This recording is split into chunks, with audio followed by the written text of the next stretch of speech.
여호수아서 7장 1절부터 7절.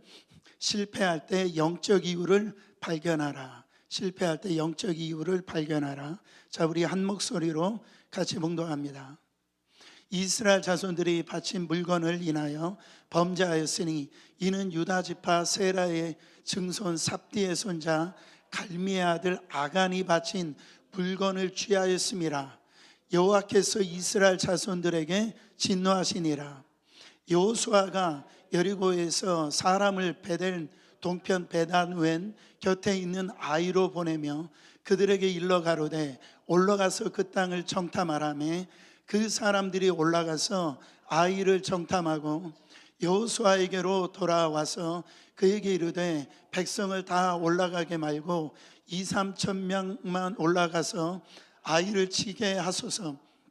그들은 소순히 모든 백성을 그리로 보내어 수고롭게 마소서 하므로 백성 중 3천 명쯤 그리로 올라갔다가 아이 사람 앞에서 도망하니 아이 사람이 그들의 36인쯤 죽이고 성문 앞에서부터 스바림까지 쫓아와서 내려가는 비탈에 쳤으므로 백성의 마음이 녹아 물같이 된지라. 여호수아가 옷을 찢고 이스라엘 장로들과 함께 여호와의 궤 앞에서 땅에 엎드려 머리에 티끌을 무릅쓰고 저물도록 있다가 7절. 여호수아가 가로되 슬프도소이다. 주 여호와여 어찌하여 이 백성을 인도하여 요단을 건너가 하시고 우리를 아모리 사람 손에 붙여 멸망시키려 하셨나이까. 우리가 요단 정편을 족하게 여겨 거하였다면 좋을 뻔하였나이다. 아멘. 여러분 앞에 큰 게 있어요. 그리고 작은 게 있습니다. 어떤 거 가져가시겠어요? 뭐 오래 생각하지 마시고 큰 게 있고 작은 것이 있다 그러면 보통 다 큰 것을 가지고 가시겠죠. 사람들은 이 큰 것을 좋아해요.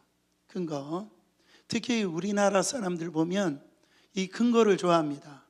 그래서 큰 차, 큰 집, 이렇게 그걸 저도 좋아합니다.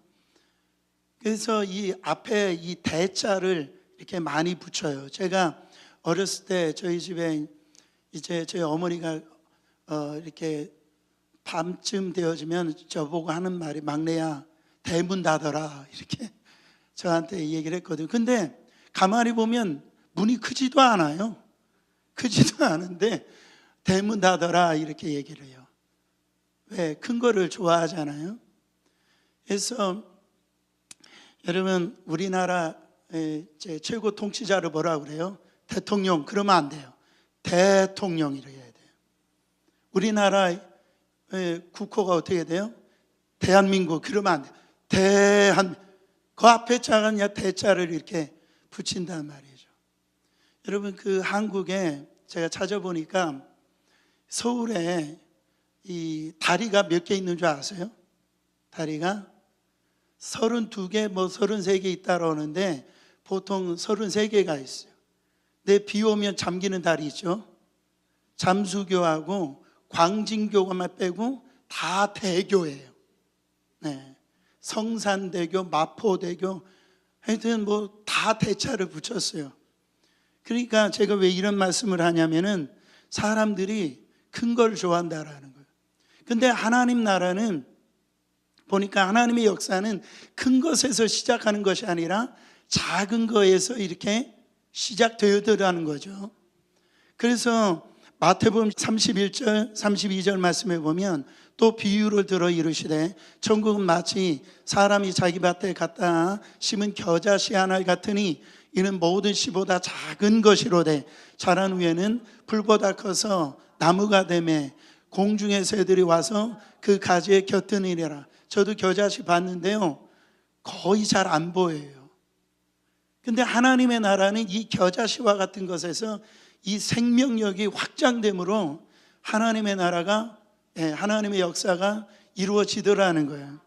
여러분 하나님께서 이스라엘 백성들을 왜 선택하셨습니까? 그들이 세상 나라보다 어떤 이렇게 뛰어나 가지고 어떻게 보면 특별해서가 특별해서 이스라엘 민족을 선택하셨어요? 그래서 이스라엘 민족을 선택한 것이 아니다라고 성경은 말씀합니다. 신명기 7장 6절부터 7절, 오히려 작기 때문에 택하셨다라고 그랬어요. 너는 여호와 내 하나님의 성민이라. 내 하나님 여호와께서 지상 만민 중에서 너를 자기 기업의 백성으로 택하셨는데, 왜 택하셨냐? 여호와께서 너희를 기뻐하시고 너희를 택하심은 너희가 다른 민족보다 수요가 많기 때문이 아니니라. 너희는 오히려 모든 민족 중에 가장 적으니라.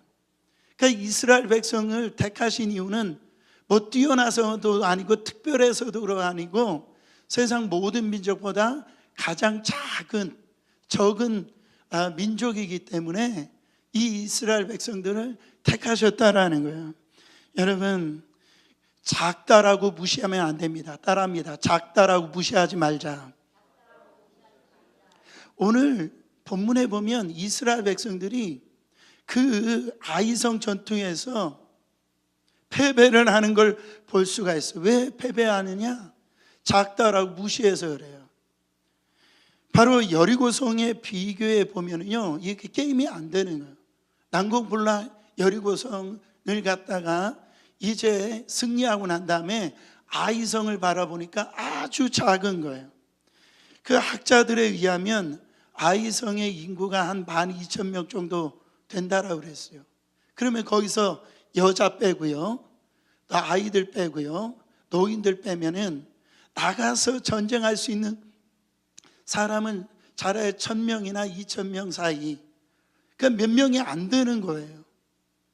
그러니까 오늘 본문에서 정탐꾼들의 이야기를 들어봐도 다 근거가 있는 이게 근거가 신비성 있는 것을 알 수가 있습니다. 자, 2절 3절 보세요.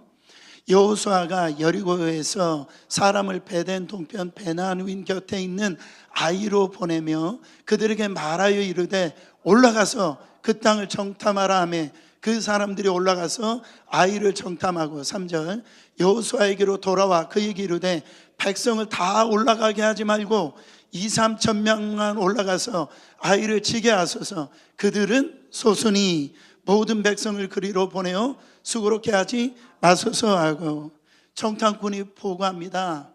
그거 아이성 보고 왔는데 아주 작은 성입니다. 그 다 올라갈 필요 없습니다. 그냥 2-3천 명만 올라가도 충분히 이길 수가 있습니다.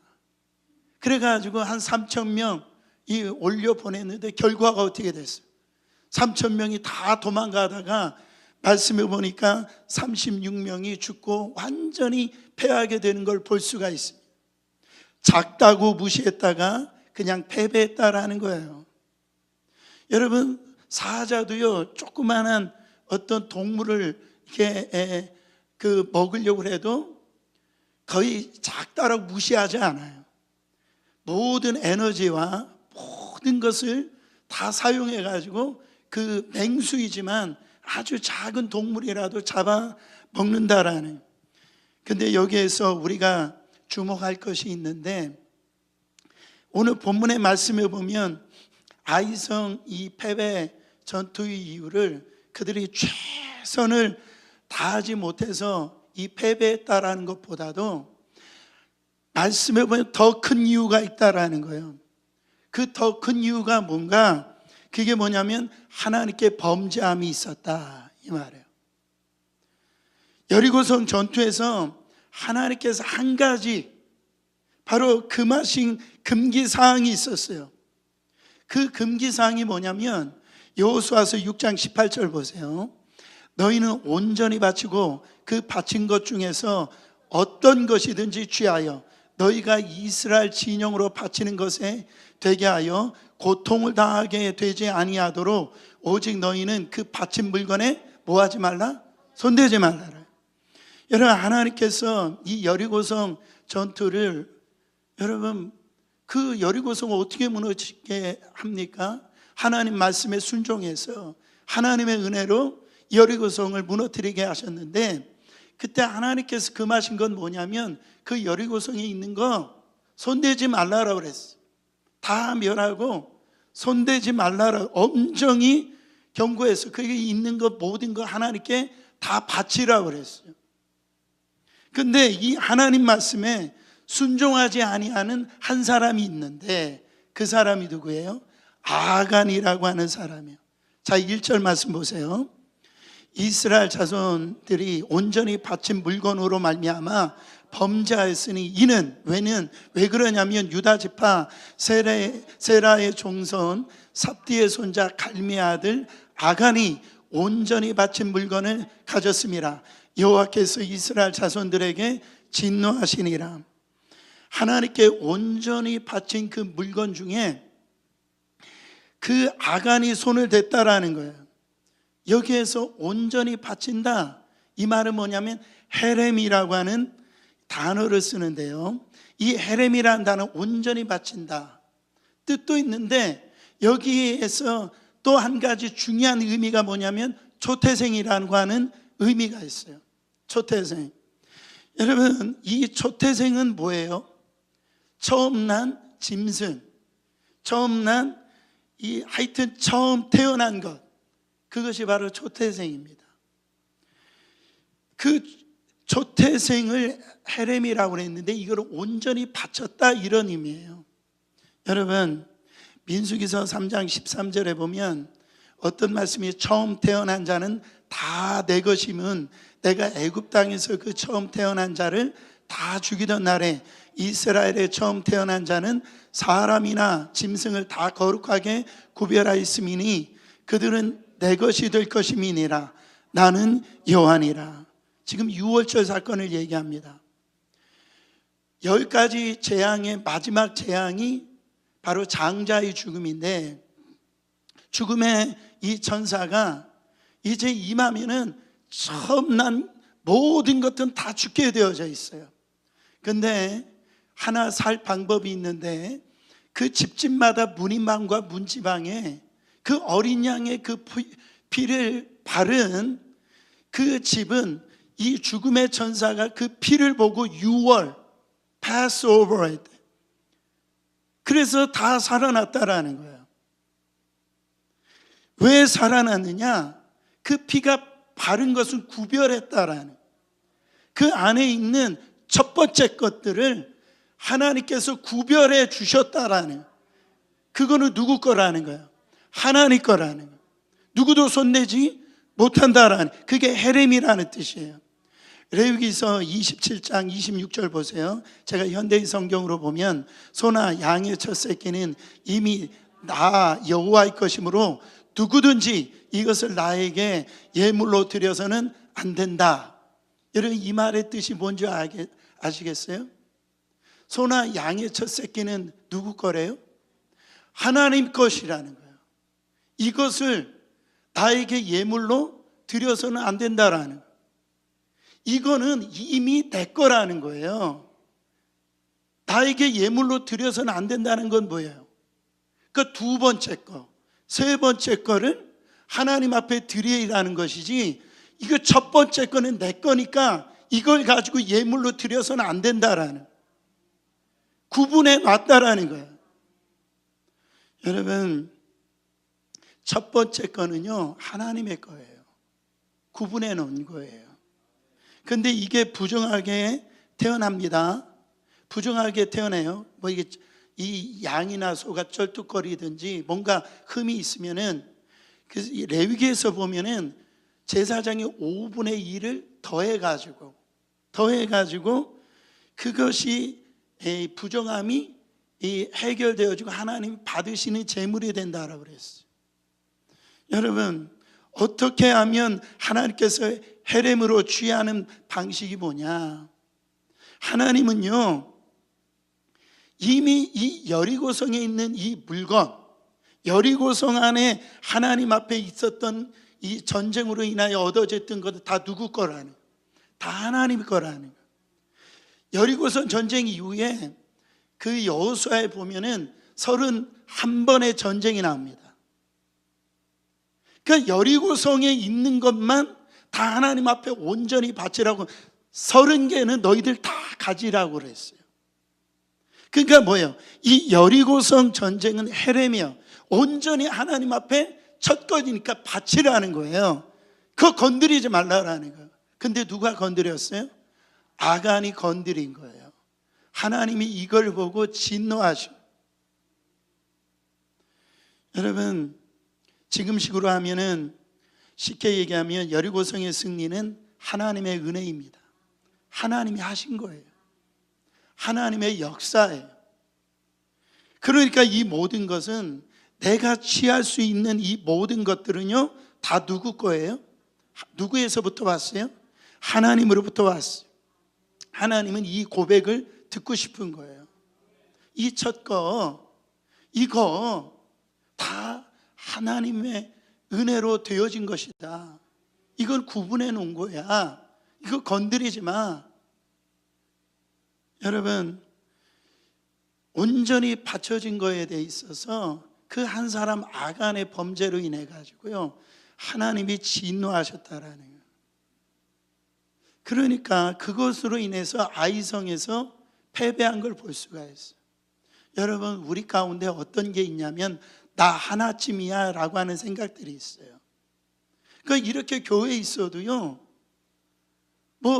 이렇게 사람들이 많으니까 나 하나쯤이야, 범죄해도 괜찮아, 하나님 뜻대로 안 살아도 돼.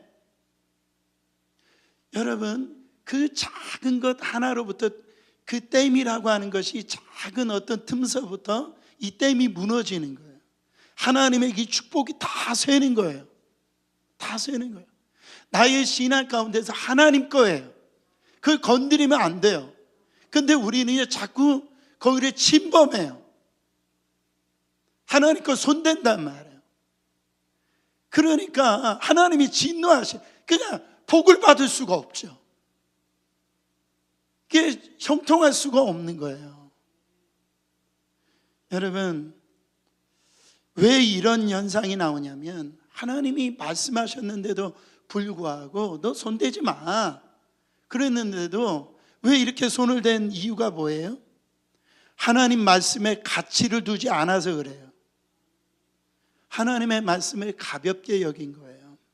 여러분, 그리스도인에게서 하나님께서 정하신 길이 있어요. 그 정하신 길이 말씀의 길이에요. 그것은 하나님이 정하신 길이에요.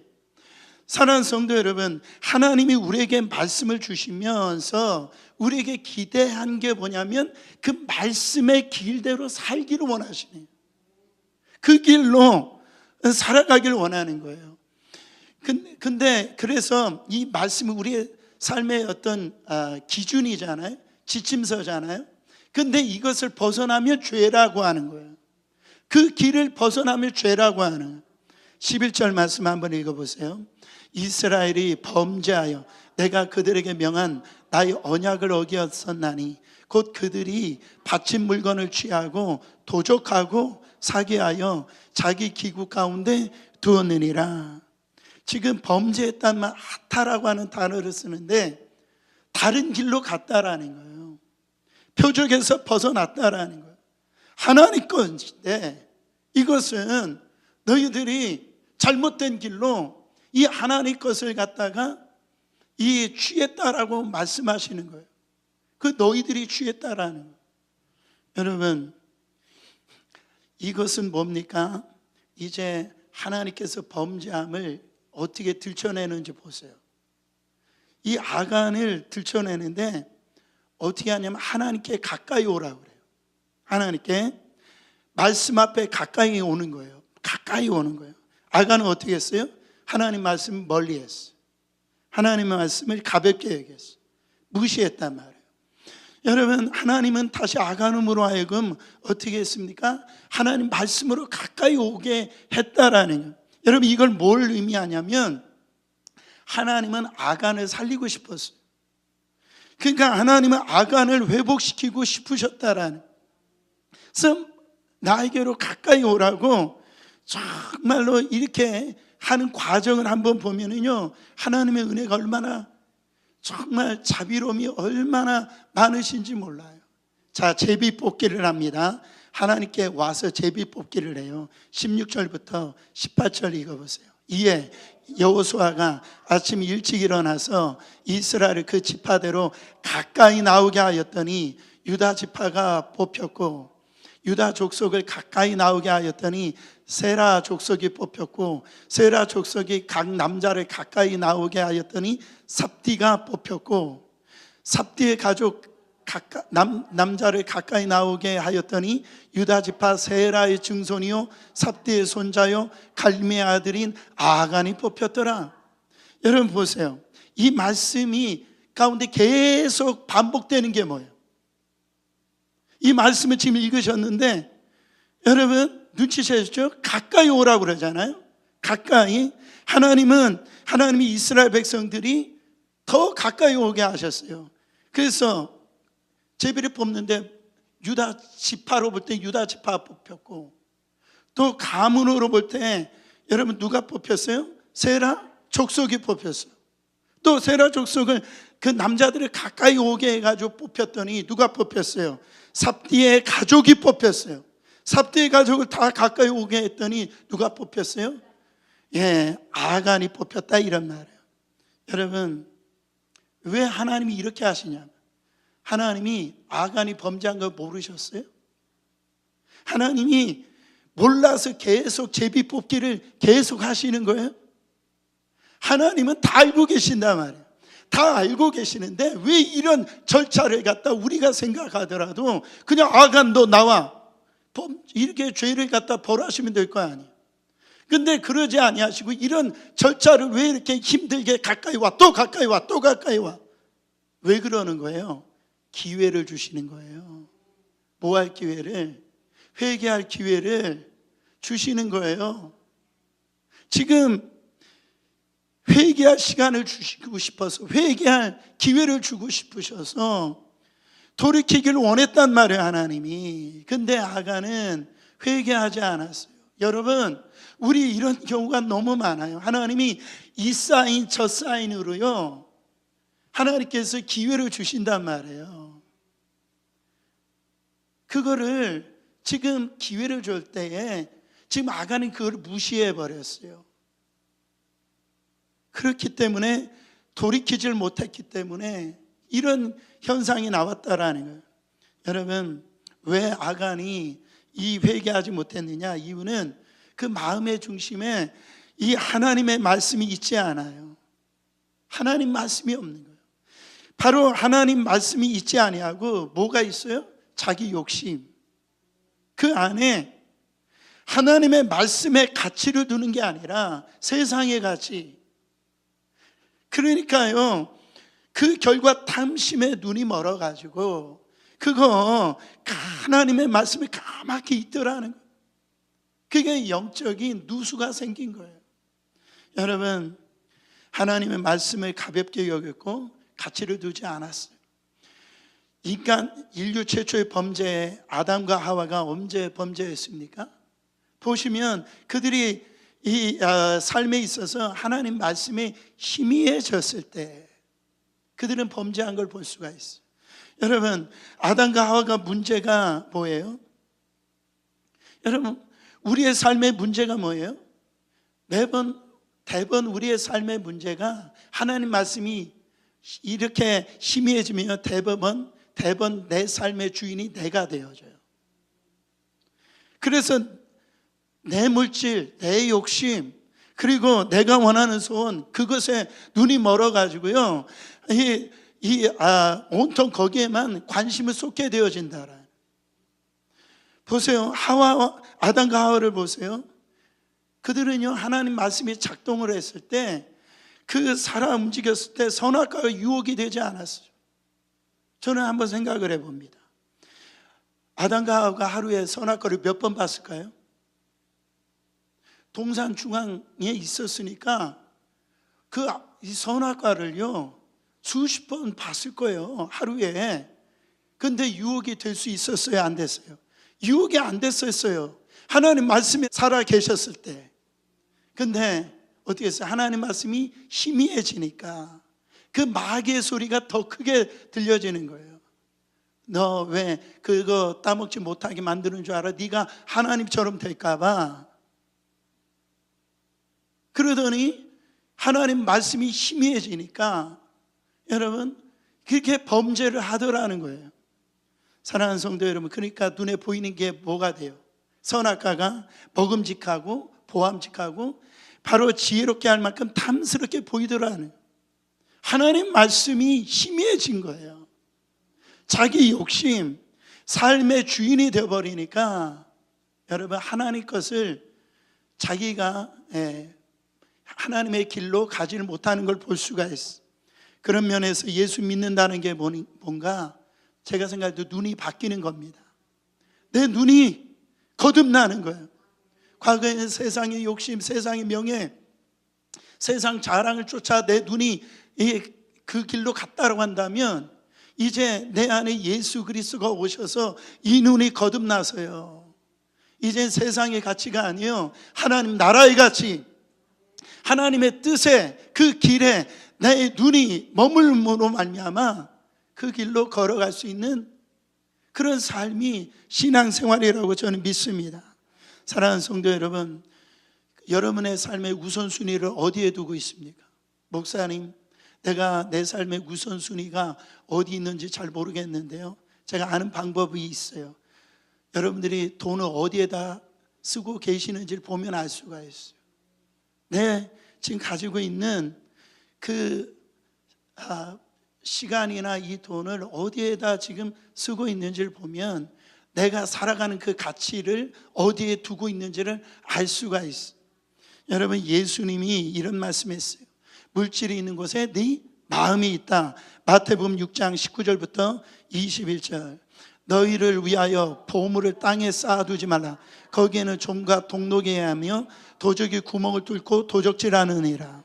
오직 너희를 위하여 보물을 하늘에 쌓아두라. 거기에는 좀이나 동록이 해하지 못하며 도적이 구멍을 뚫지도 못하고 도적질도 못하느니라. 내 보물이 있는 그곳에 내 마음이 있느니라. 저는 이 말이 진리입니다. 정말 하나님 앞에 우리가 이 물질이 하나님하고 똑같아졌어요. 오히려 하나님보다 더 세졌어요, 지금 이 시대는. 그래서 하나님을 선택하지 않고 돈을 선택해요, 물질을 선택해요. 그 눈이 다 그곳에 다 빠져 있어요. 그래서 하나님의 말씀은 뭐라고 해도 상관없고 나는 돈 벌면 된다라는 거예요. 또 하나님 앞에 그 드림에 있어서 하나님 앞에 정말 내 마음의 중심을 들이지 못하고요, 그렇게 우리 이 마음을 하늘에 쌓아야 되는데 이 세상에 다 쏟아버리는 모습을 우리의 삶 속에 얼마나 많은지 몰라요. 여러분 삶의 가치가 하나님 말씀 안에 있음을 믿으십니까? 그러면 이 말씀을 우리가 어떻게 대하고 있냐라는, 그 말씀을 경외해야 되는데 우리 너무나 사소하게 여겨요, 가볍게 여겨요, 소홀하게 여겨요. 그러니까 영적 전투에서 실패할 수밖에 없어요. 여러분 지금 그 말씀 지키고 살아가고 있는 그 한 말씀이 뭐가 있습니까? 그거 하나 때문에 여러분 아이성 전투에서 패배하더라는 거예요. 한 가지 더 말씀드리면 하나님 앞에 범죄했던 이유가 뭐냐면 하나님을 오해했다라는. 하나님을 왜 오해했느냐? 하나님은 자기에게 관심이 없다라고 아간은 생각했어요. 왜? 자기는 족장도 아니고 제사장도 아니고 지도자도 아니고 뭐 뛰어난 가문의 사람도 아니고, 그러니까 하나님은 나를 아시지 못할 거야, 나는 하찮아, 그렇게 생각했단 말이에요. 여러분 이 하찮은 인생, 과연 하나님이 나 같은 자를 신경이나 쓸까?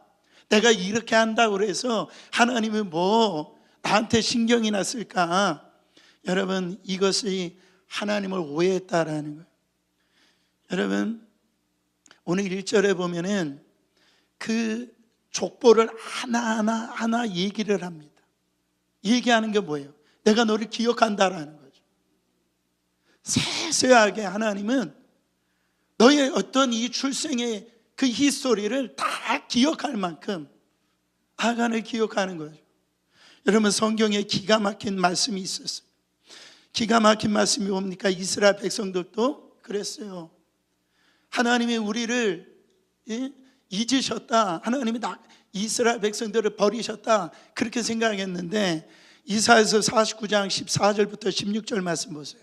오직 시온이 이르기를 여호와께서 나를 버리시며 주께서 나를 잊으셨다 하였거니와 여인이 어찌 그 젖먹는 자식을 잊겠으며 자기 태에서 난 아들을 긍휼히 여기지 않겠느냐. 그들은 혹시 잊을지라도 나는 너를 잊지 아니할 것이라. 내가 너를 내 손바닥에 새겼고 너희 성벽이 항상 내 앞에 있나니. 얼마나 감동적인지 몰라요. 엄마가 어떻게 자기 자식을 잊겠어요? 혹시 잊을 수도 없을 텐데 있다라고 치자. 나는 내 이름을 내 손바닥 문신을 새겼어요. 잊지 않으신다. 여러분, 하나님이 여러분에게 기대하고 계세요. 관심을 갖고 있어요. 나를 사소하게 여기지 마세요. 하찮게 여기지 마세요. 저는 요즘에 많이 잘 아는 말씀이지만 많이 이렇게 묵상하고 또 이렇게 큰 소리로 읽는 말씀이 있어요. 이런 내가 영적으로 실패하지 않기 위해서는 내가 이런 세속에 나의 어떤 눈을 두지 아니하고 정말 내 가치를 갖다 내 욕망에 두지 아니하고 저 천국에 두고 하나님 말씀에 둔다라고 했을 때 내가 어떻게 하면 이렇게 살 수가 있느냐.